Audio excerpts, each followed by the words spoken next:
Hello and welcome to coverage of Day 2 here at Pro Tour Dominaria. Maria Bartholdi joined by Rich Hagan here on the news desk. And we have two players who are undefeated in the tournament. Let's take a look at our leaderboard here heading into Day 2. Of course, today we're going to have 3 more rounds of draft and then 5 more rounds of standard. We saw some really cool stuff yesterday, Rich. But let's take a look. Our 2 undefeated players, Lucas Esperbertu, you can see him up there, a Pro Tour champion, so he knows how to get it done, and Ernest Lim of Singapore. Yeah, Pro Tour champion and not previous Pro Tour champion. Ernest Lim, he's playing in his 7th Pro Tour, Silver Pro, 46% win rate from his first 6 PTs. Boy, did he figure it out on day 1. What else do we see there, Maria, amongst the top players? So Atsuki Kihara, they're at 7-1 of Japan. Andrea Mengucci, also at 7-1, was undefeated up until the last round of yesterday and was kind of disappointed taking that loss, but 7-1, great position here on day 2. John Finkel, the GOAT, they're at 7-1 as well. Colin Roundtree, Thomas Hendricks at 7-1. Gregory Orange at 7-1 as well, who's playing control deck, which is really where he feels super comfortable. So excellent to see him there at the top of the leaderboard. Or Owen Turtenwald, everyone knows that name, 7-1 as well. For sure. So those are some of the top scores, but to get there, they had to draft and play some standard, and keeping an eye throughout the day in the feature match area was Tim Willoughby and Riley Knight. Thanks, Rich. What a fantastic day we had yesterday, Riley, in the feature match area. The draft rounds, we saw a lot of great decks. We saw both Owen Turtenwald and John Finkel able to manipulate the fact that they'd opened big Planeswalkers, they took them to 3-0 finishes, but those were not the most exciting deck that we saw in our feature match area, just even in draft. No, that's absolutely right, Tim. We saw a 5-color Sand Black special put together during the first draft. Again, I don't know what his approach to drafting was. It seemed to just take every good card and let the mana work itself out. I'm not sure if we're going to see the same thing from him today, but I know we've been playing this format for quite a number of weeks, Tim, and I'm still learning things about drafting Dominaria today. Yeah, there's been some really interesting conversations about whether or not some of the slower strategies that work on Magic Online are a bit of a trap in a real-life 8-man. We'll see whether or not that plays out in our draft area soon enough. But then we moved on to Constructed, and there were some big winners and some big losers when it came to the different decks that people showed up with. The deck that I was most impressed with was the innovation on red-black that came from Andrea Mengucci. He had just Ruin Raider in there, a little tweak to an already good deck, and it got him to a 7-1 finish. But Lucas Esperbertu, the first 8-0 that he's had at the Pro Tour on day 1, he was just 1 draw off it last time round. This time round, a perfect record, and he's very excited going into day 2. Thanks so much, Riley and Tim. Yeah, that Sam Black special was just absolutely amazing to watch. It was special, and I love the fact that, you know, Navigator's Compass, it feels like a conversation piece that's real sort of a late-night bar conversation. It's like, I love Navigator's Compass, and you're terrible. Never play it. What do you mean, never play it? And we decided to just have a bit of fun with that, and then one of the best players in the world comes out and says, yes, the correct answer is all of them. Now, by the way, for you at home, the correct answer is probably not all of them. You do mostly have to be Sam Black for that to be true. And John Finkel, we saw draft a blue-red, like sort of all the best cards in that archetype into his deck, very streamlined and excellent. So it's kind of interesting to see both sides of the spectrum playing out fabulously in the feature match area. All right, well, the Pro Tour is made up of individuals. It's also made up of teams. With the news on the team series, Brian David Marshall. Thanks, Rich. Of course, our team of the day yesterday was Team How Are You Latin. They had 34-14 record, led, of course, by Lucas Esperbertu, going 8-0.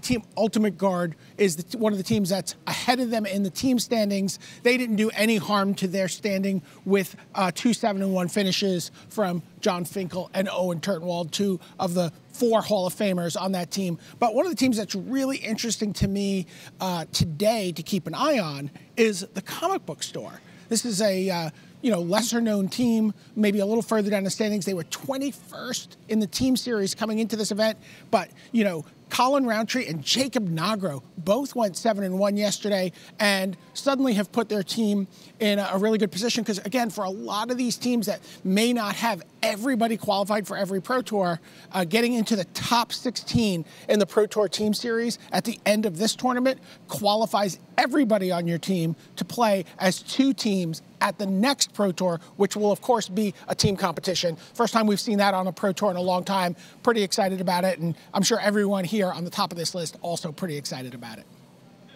Thanks so much, BDM. Well, we have a pretty exciting feature table. A lot of big names on there, Rich. We sure do. So why don't we head down and show you the players. They are seated. They are gearing up for this second and crucial draft in the competition. So we begin. There's John Finkel, the greatest of all time, 16 Pro Tour top 8s. Next to him, Atsuki Kihara of Japan, playing in his third Pro Tour, got a couple of Grand Prix top 8s to his name. Coming into shot is going to be Lucas Esperberto, one of our two 8-0 players, the champion of Pro Tour Ether Revolt. And then as we head on round next, it's the other 8-0, Ernest Lim, the two remaining perfect records next to each other, the Silver Pro in his 7th Pro Tour start. And then we head round the table, and now you're going to see Christian Wijaya. What a great story. The 28-year-old Indonesian, 60% at GP level, but first timer here at the Pro Tour, 7-1. Then we're going to see the Italian superstar Andrea Mengucci, 3 Pro Tour top 8s to his name. He could be constructed master. He could be draft master. He could be the everything master by the end of this weekend. Then there's Colin Roundtree from the comic book store. BDM just told you about him. Silver Pro, 4 PT starts, very good at GP level, 65%. And finally, don't count out Thomas Hendricks, already a champion, Pro Tour top 8, Dragons of Tarkir. And from the Netherlands, he's representing Europe there. And that is our feature pod here on day number 2, Maria. Well, our players are ready down in the feature match area. It's time for our second draft of Pro Tour Dominaria.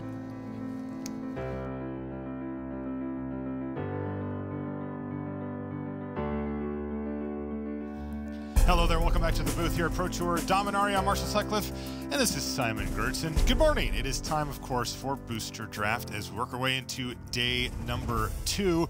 And we've got a little business to take care of here with that Draft Master slot at the ready. We're going to be watching Andrea Mengucci draft and see if he can't hunt down Elias Watsfeld, though it's going to be very difficult. He needs to do very well himself, as well as have Elias stumble, something he hasn't done much this season. So let's head on down. The players are seated and ready for the draft here on day 2 at Pro Tour Dominaria.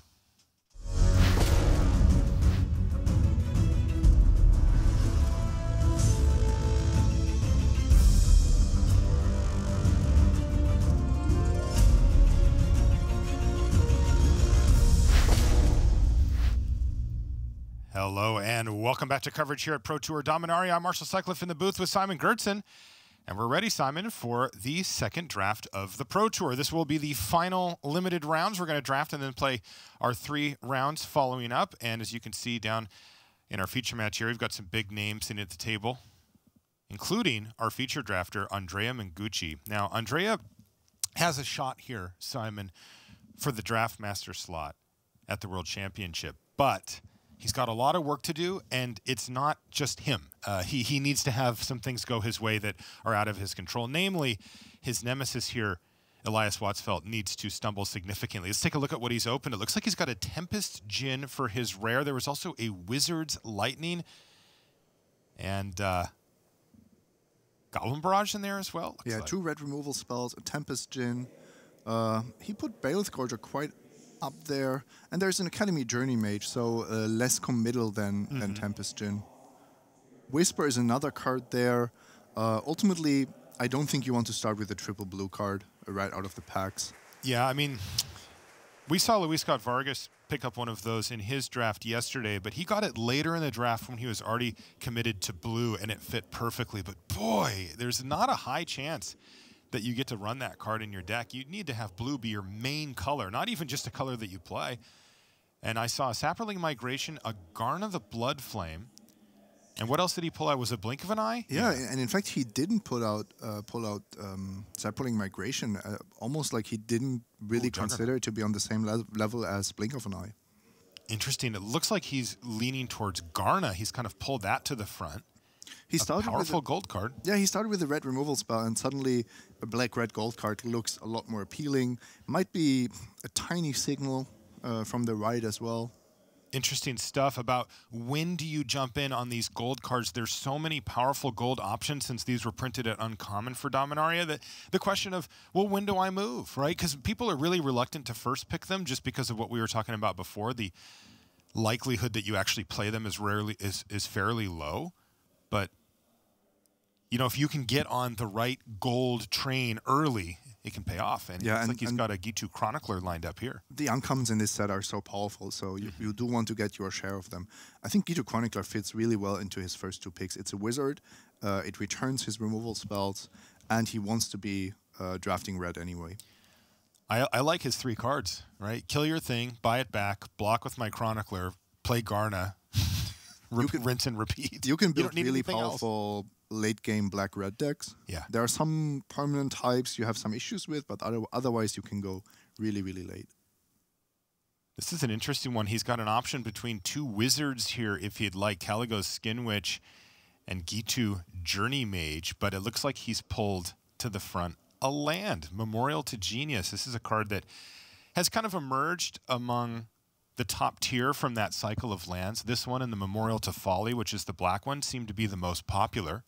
But make no mistake, it's a blue card here, and Mengucci is willing to move off a little bit to pick it up. Or rather stay open. Yeah, he doesn't want to commit fully to black-red. He doesn't have the right amount of information yet. Interesting, Gilded Lotus in the pack. Gilded Lotus is still in the pack. That means you don't ever have to commit. But of real note here, if you're trying to read signals, is Academy Drake. And Mengucci clearly thought, okay, blue's a little bit open with that Memorial to Genius. And he says, you know, I think I'm right. I'm going to move in.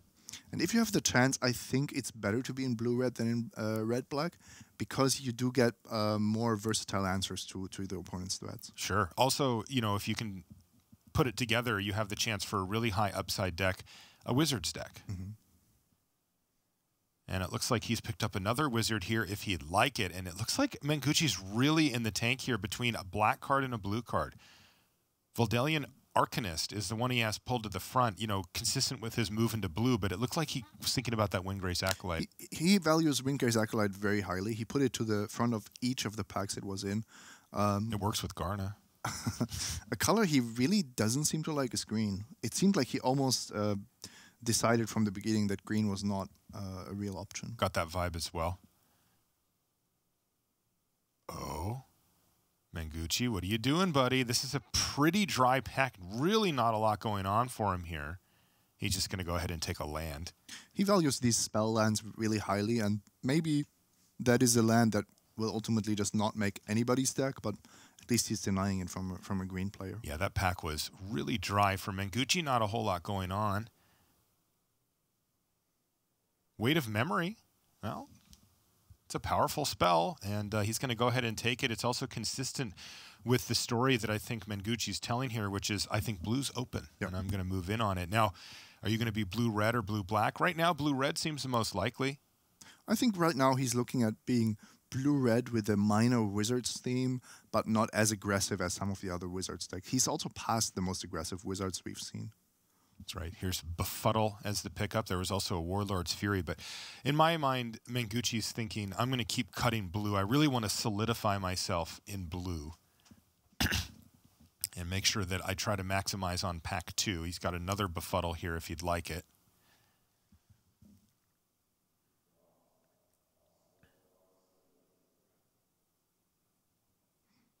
At this point, that's just signaling. He's just making sure that nobody on his left has any idea of taking blue cards.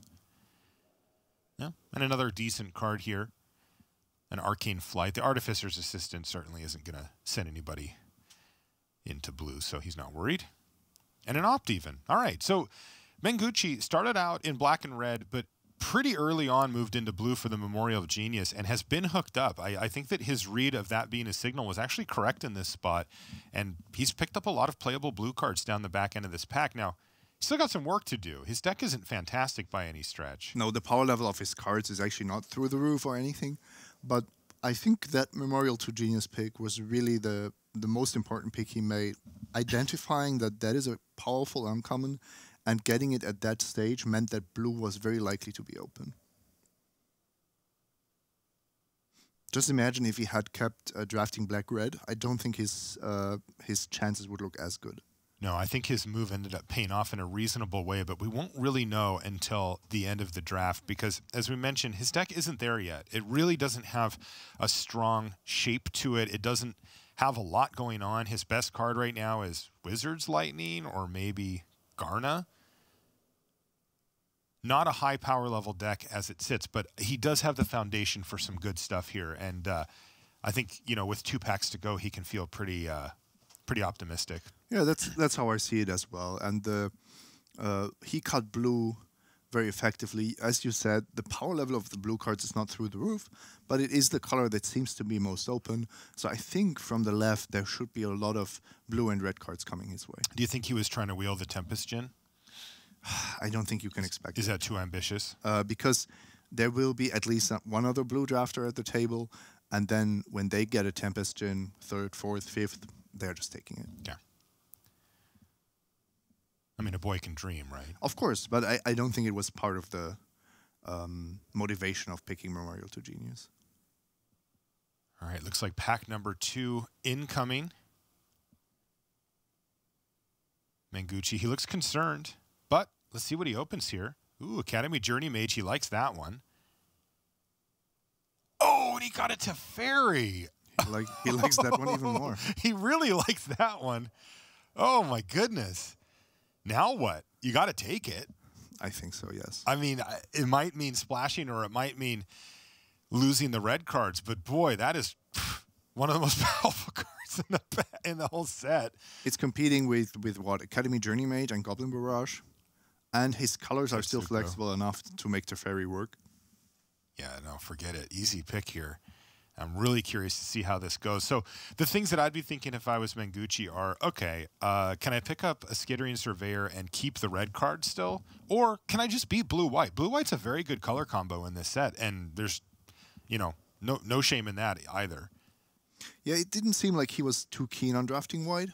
But maybe now with the Teferi in the mix, that changes. Yeah, and this is an interesting choice because he has a perfectly good blue card in Academy Journey Mage. Now, Blessed Light, better card, and it is in the color that he just moved into, so I wouldn't see a big problem with it. But boy, he didn't see a lot of great white cards in the first pack, so he knows he needs to kind of get it while the getting's good because I don't think he's going to get a lot in pack number 3.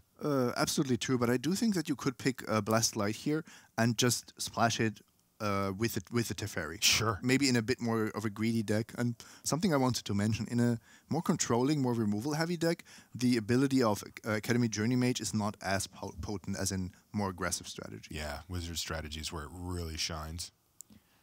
There's Naban and a 3rd Journey Mage. He's 3 for 3 on those in these packs. This time, no removal spell for him, so he's going to have to decide between those 2 blue cards.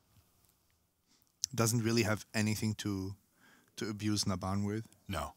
And raw power level Academy Journey Mage certainly more powerful. Yeah, in fact, 2-mana 2/1s are pretty badly positioned, but still Naban one of the most potent ones simply because doubling all your triggers is so powerful. Yeah, he'd like to take both of those cards ideally because Journey Mage double up is, well, yeah, that's pretty good. Yeah, in retrospect, he could have had a pretty good Wizards deck by now just by having, 3 Journey Mages? Yeah. But that's not how the packs lined up. Boy, he's got that Cloud Reader Sphinx pulled to the front, and he cannot hit that quick enough. My goodness sakes, blue is open. I was singing Cloud Reader Sphinx's praises when we were commenting on John Finkel's draft. I think this is just, for a common, it's just insanely powerful. I remember when I first read it, and I just assumed it was an uncommon. I was like, whoa, like we get to pick those, and it hasn't let us down either. It's also like great when you look at the format as a whole. Like 5 mana is not too much. 3/4 is great stats. Flying is important. Scrying in such a value-oriented format is valuable. So there's a Gitu Chronicler in the pack, which is more powerful than Syncopate, but we've seen that Andrea Mengucci has really gone over towards blue, and I wouldn't be surprised to see him just ignore it and take the Syncopate here. I expect Syncopate to be taken out of the pack. Gitu Chronicler is effectively a double red card, right? And that really makes the difference. Mengucci now is basically hedging between blue-red, blue-white, or maybe some 3-color deck. And every blue card he takes means that it will end up in his deck if he wants to. Wow, blue is just super open at the table. Academy Drake, every single pack has had ranging from pretty good to really good blue commons available here. Yesterday I had the feeling that some players might stay out of blue because John Finkel is at the table. Well, he's at this table too. Yeah, exactly.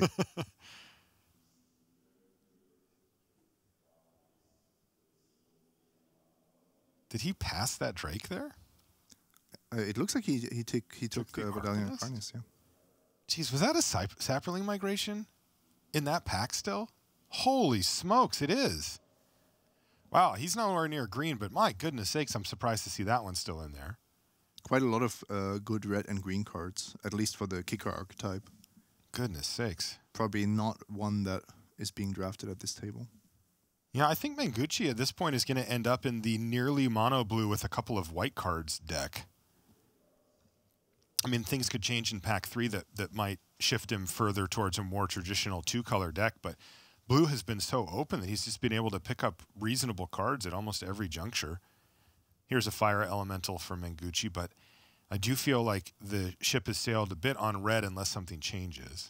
Yeah, there's still a shot that you just splash your Wizard's Lightning, or if you get it, a Goblin Barrage. Even without a Skittering Surveyor, there is a chance to play a 3-color deck, just because you're so heavily blue that you don't need that many planes to support the 2 or 3 cards that you're going to play. Right. It's like a double splash in a monocolored deck. Yep. Also, Mengucci does have 2 copies of Opt, and maybe we'll pick up a Divination or something along those lines. And those type of cards that let you see a lot of cards out of your library can help enable some splashes. We make a joke that says Divination is fixing, right? But it kind of is. It does let you see a lot of cards. Interesting. Board the Weatherlight here for Mengucci. Yeah, but that won't make his deck, I think. It does find some really powerful cards. Yeah, right? Get Teferi. All right, there's a Navigator's Compass. And we're in the last part of the pack here. And no, Sam Black's not at the table, so you will see the compasses pretty late here. Boy, this has been a good draft for Mengucci. I got to say, with 1 pack to go, I'd be feeling fantastic if I were in his seats. Now, he does still need to pick up some things to kind of round out this deck, but he's clearly put himself in the right seat with that move. He can be blue-red splash white or just blue-white, maybe splash red, depending on how things end up. The most information we can get here is from how Mengucci sorts his cards. So you will see that the Wizard's Lightning is still in there, and of course Teferi and Blessed Light are. Other than that, his deck is mono blue. Indeed. So if you say that 2 white cards need 3 or 4 white sources, 1 red card needs maybe 2 red sources, then he can easily just play that without a single piece of fixing. He has the Navigator's Compass in there, though. See that? If you ask me, that's not even necessary. Yeah, I'd rather just have a plains or a mountain. Yeah, I mean, look, Andrea, if you're gonna go for the red, I think you probably do want to try to get that Chronicler in there. He could easily have a blue-red Wizards base deck and then splash for those 2 white cards you mentioned. That Absolutely. I think that's also more likely than him being thing. in blue-white, because he got red cards in pack 1. Yeah, definitely. Also, you know, a Skittering Surveyor just changes the landscape so much for his mana fixing. If there is a Skittering Surveyor in his next pack, he's very, very likely to take it. What I don't love about his deck is that he has a lot of 2-mana 1/3s, but not a lot of beef. He has, I think, the Cloud Reader Sphinx, but otherwise he will have to rely on Teferi to win him the games in the end.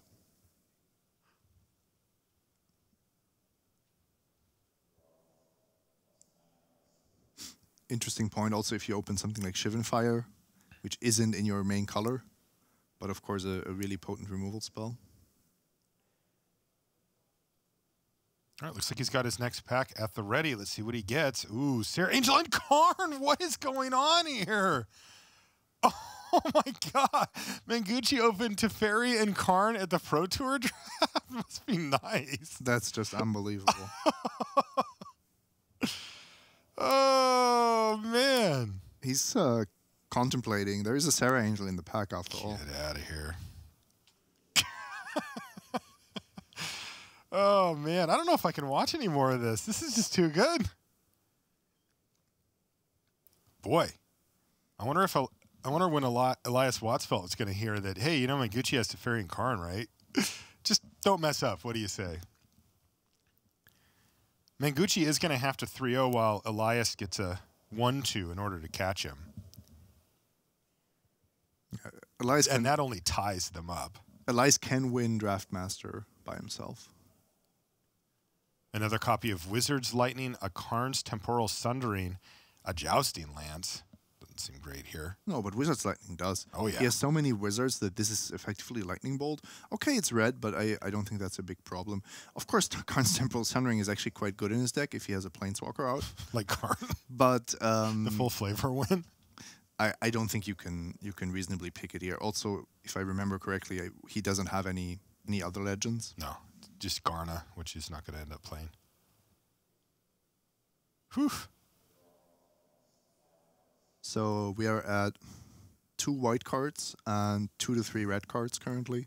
I think Mengucci is fine. He didn't open a Skittering Surveyor, but Karn was a nice little present. Interesting. Sulphur Falls is in the pack. Oh, but he also got a Goblin Barrage. Yeah, I think that he's going to start getting a little bit concerned about the mana fixing, but you know, sometimes you do just do it, right? You just run the 3 planes or whatever. And I just do it, yeah. I just run the 3 planes, 4 mountain, 10 island, or maybe in the end it's going to be 3 planes, 5 mountains, and the rest is islands. But it's not that bad. Because the composition of your deck is supported by that mana base. It could be better, yes. There could be Skittering Surveyors, there could be more mana fixing, but I would never pass a Goblin Barrage for a dual land. It's just too powerful. And blue continues to be open. Yet another shot. He's looking at Oath of Teferi. Yeah, once you have Teferi, Oath of Teferi becomes a bit more interesting. It does, but I think the Academy Drake is where he wants to be. I like it, though, that he took the time to say, wait a minute, let's just do what I want. Academy Drake should be really good in his deck. Just the fact that he can cast it on 3, where he doesn't have too many creatures, but also it prevents him from flooding out.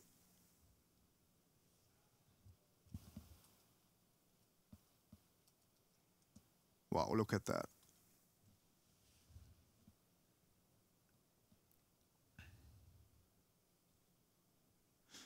God, is this real? He's actually considering taking a divination, but I'm just taking all the Goblin Bro. I mean, if you just kill all your opponent's creatures and have one of those 2 planeswalkers left over, you win. And removal is also fixing, you know? Gives you more time to draw your planes. Yeah, there you go. Blocking is fixing. We're the optimists in the booth today, but seriously, Mengucci is just doing it. He's got a Time of Ice. And honestly, Time of Ice, good card, though in this type of deck, probably just in the more middle range rather than exceptional. Time of Ice excels in a tempo deck, which his deck is the opposite of. Now, Cold Water Snapper, at some point, I really wanted him to pick one up because he was lacking win conditions. Now, with 2 Planeswalkers, it's actually more about defending those, and a 4/5 hexproof ground creature is really, really good at doing that.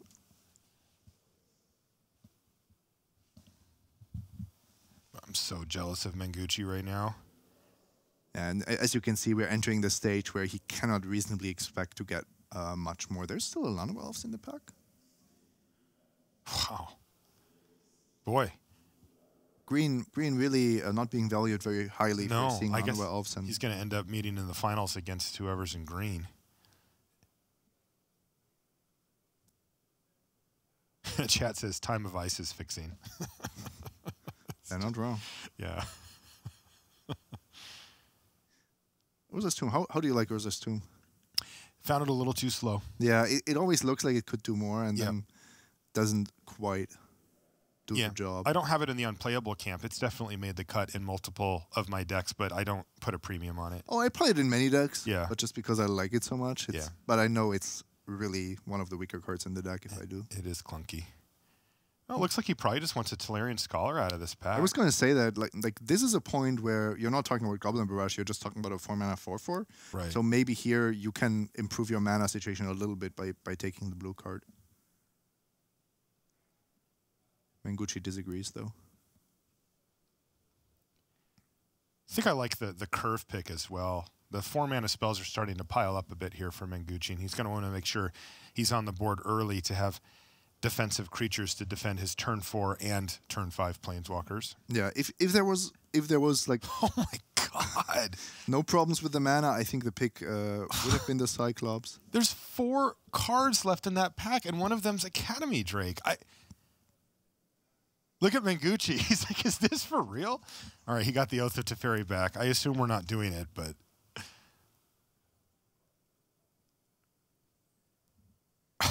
Wow, blue is open. Unbelievably open.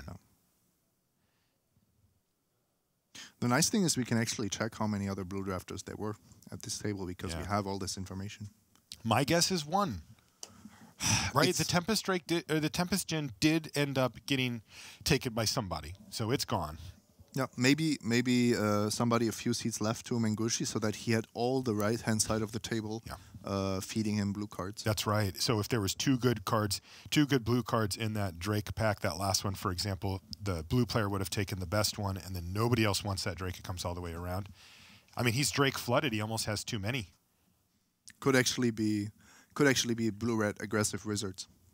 Even though his deck looks quite similar, they would have taken very different cards. I assume that Mengucci's just bragging to the judges about how good his deck is, though I'm not exactly sure, but still unbelievable.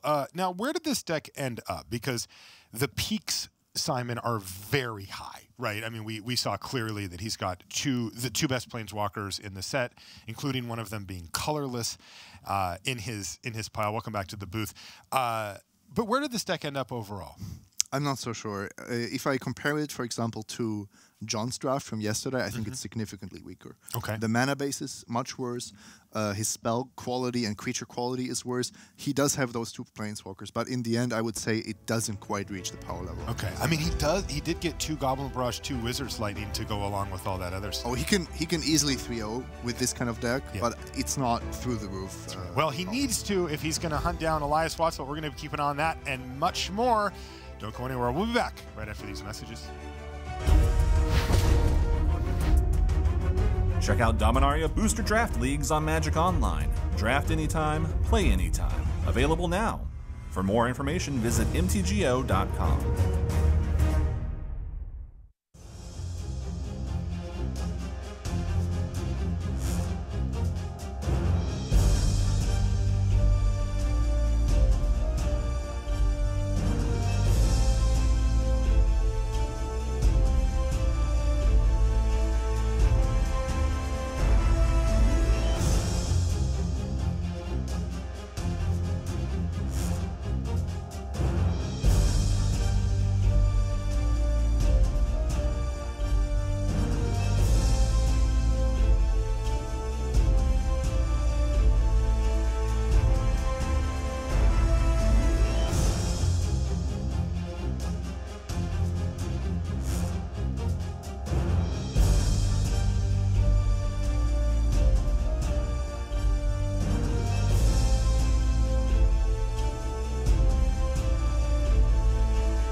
Ways that Simon Gertzen and Rich Hagan are not the same, part 73.